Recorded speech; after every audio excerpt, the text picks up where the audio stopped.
नमस्कार मित्रमंडळींनो, आजच्या व्हिडिओमध्ये आपण आयुष्मान भारत प्रधानमंत्री जन आरोग्य योजना म्हणजेच काय ABPMJAY बाबत 22 जून 2026 पर्यंतच्या सर्वात महत्त्वाचे आणि ताजे अपडेट जाणून घेणार आहोत। देशातील कोट्यवधी नागरिकांसाठी ही जी माहिती आहे ती अत्यंत महत्त्वाची ठरणार आहे। ओके, तर मित्रमंडळींनो, आयुष्मान भारत योजना ही देशभरातील सर्वात मोठ्या आरोग्य सुरक्षा योजनांपैकी एक मानली जाते।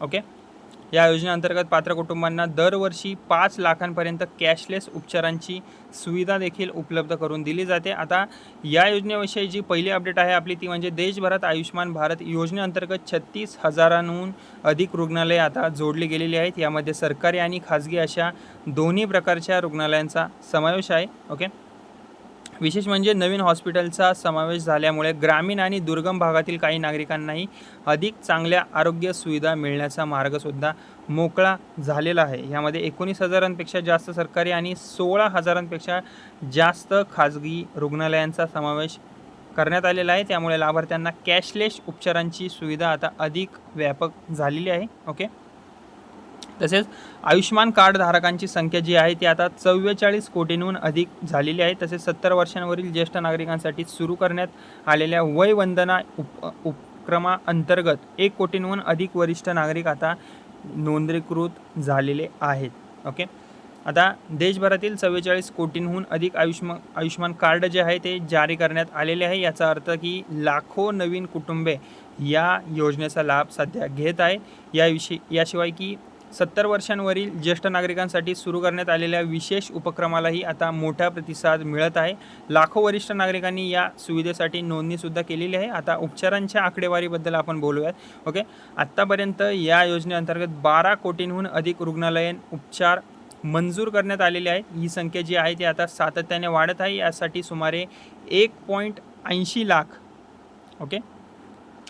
कोटींपेक्षा अधिक खर्च करण्यात आलेला आहे। ओके, म्हणजेच लाखो नागरिकांना गंभीर आजारांवर मोफत किंवा कॅशलेस उपचारांचा लाभ मिळाला आहे। ओके, तर मित्रमंडळींनो, या योजनेमध्ये 1900पेक्षा अधिक उपचार पॅकेजेस उपलब्ध आहेत। यामध्ये हृदयविकार, कॅन्सर, किडनीचे आजार, न्यूरोसर्जरी, ऑर्थोपेडिक शस्त्रक्रिया आणि इतर गंभीर आजारांचा समावेश आहे। त्यामुळे गरीब आणि मध्यमवर्गीय कुटुंबांना ज्यांना या उपचारांचा खर्च नाही घेता येत, ओके, त्यांची आर्थिक परिस्थिती एवढी नसते, त्यामुळे त्यांना आता आर्थिक दिलासा मिळत आहे।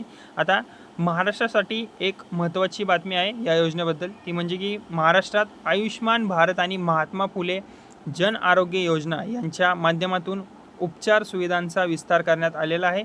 उपचार पॅकेजेसची संख्या आता वाढवण्यात आली असून अधिकाधिक रुग्णालय यामध्ये सहभागी होत आहेत। ओके, यामध्ये राज्यातील लाभार्थ्यांना अधिक व्यापक आरोग्य सुविधा उपलब्ध होणार आहेत। ओके, त्यामुळे तुमच्याकडे आयुष्मान कार्ड असेल तर तुम्ही ज्या गोष्टी आहेत त्या तुम्ही निश्चितच चेक करून घ्या, नक्की तपासा कोणत्या गोष्टी आपण बघूयात त्या। ओके, तुमच्याकडे आयुष्मान कार्ड असेल तर काही गोष्टी तुम्ही नक्की तपासा।